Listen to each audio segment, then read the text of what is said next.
성아, 반갑습니다. 오늘도 1일 1강에 함께하는 사랑하는 모든 청년들의 심령 속에 그리스도를 아는 지식이 충만해질 수 있기를 간절히 축복합니다. 함께 살펴볼 내용은 제2권 5장 자유의지 변호에 대한 반론입니다. 지금까지 성경이 말하는 자유의지에 대해 살펴보았습니다. 죄 아래 놓인 인간에게는 자유의지가 아니라 악으로 물든 의지밖에 없습니다. 더 이상 자유의지에 대해 말할 필요가 없는 것입니다. 하지만 여전히 인간의 자유의지를 변호하려는 자들이 있습니다. 자신의 노예 상태에 있음을 인정하지 못하고 성경의 진리를 공격하는 자들이 있다는 것입니다. 이번 장에서는 그들의 터무니없는 주장들을 반박해보려 합니다. 첫 번째로 그들은 인간이 필연적으로 죄를 지을 수밖에 없다면 그것을 죄라고 볼 수 없다라고 주장합니다. 필연적이기에 죄가 아니다라는 겁니다. 이러한 주장은 성경적이지 않습니다.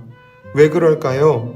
인간의 타락은 창조에서 온 것이 아니라 인간의 자발적인 불순종의 결과이기 때문에 그렇습니다.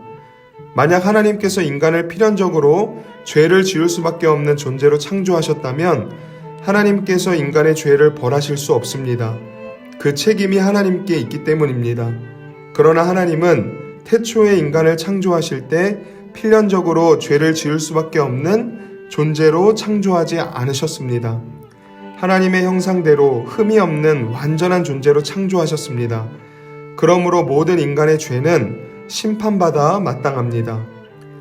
두 번째로 그들은 자유의지로 말미암아 선과 악을 행하는 것이 아니라면 상과 벌의 의미가 없다라고 주장합니다.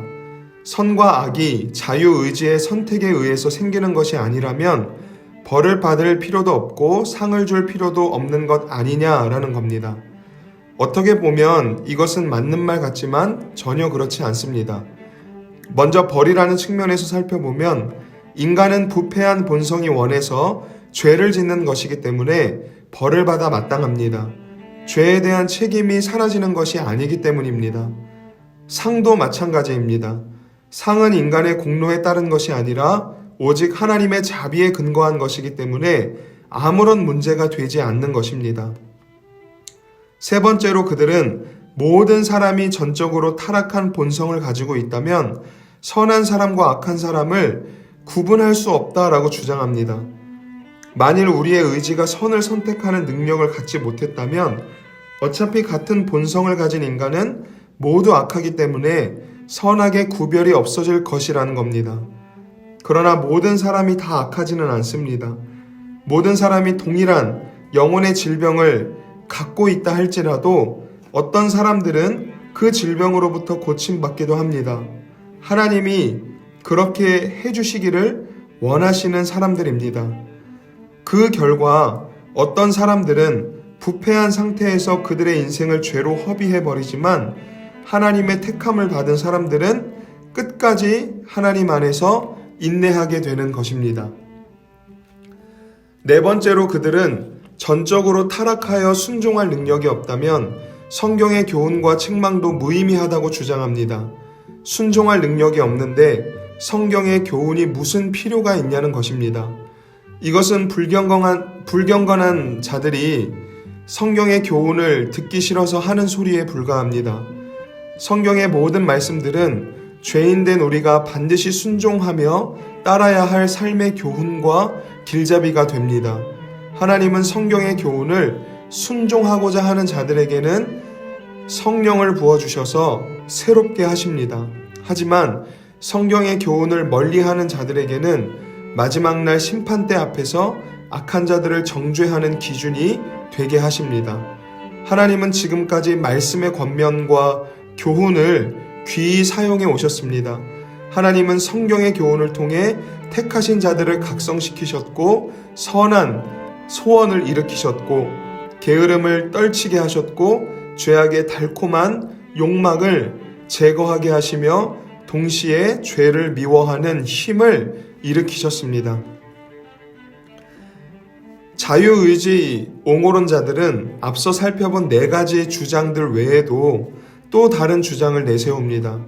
그중 하나는 율법이 주어졌다는 것은 인간에게 율법을 지킬 능력이 있음을 의미한다라는 것입니다.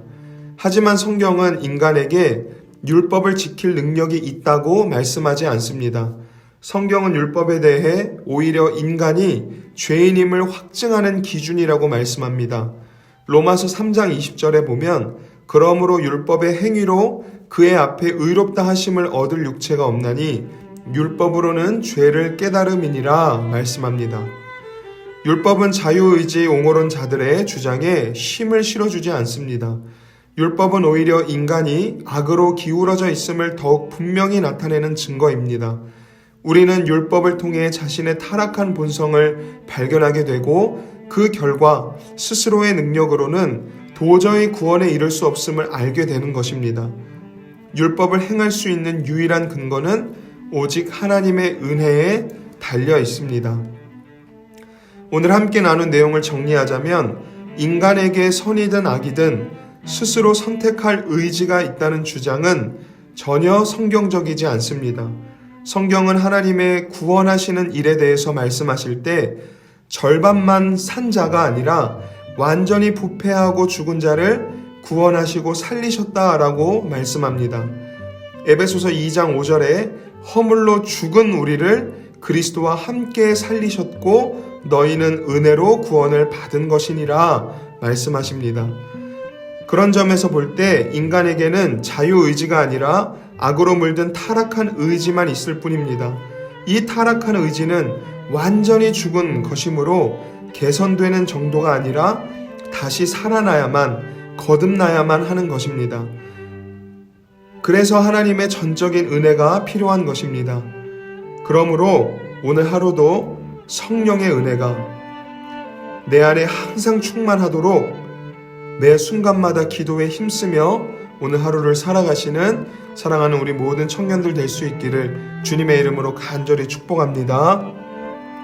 은혜로우신 하나님, 오늘 이 시간 다시 한번 우리 자신의 존재에 대해서 살펴봅니다.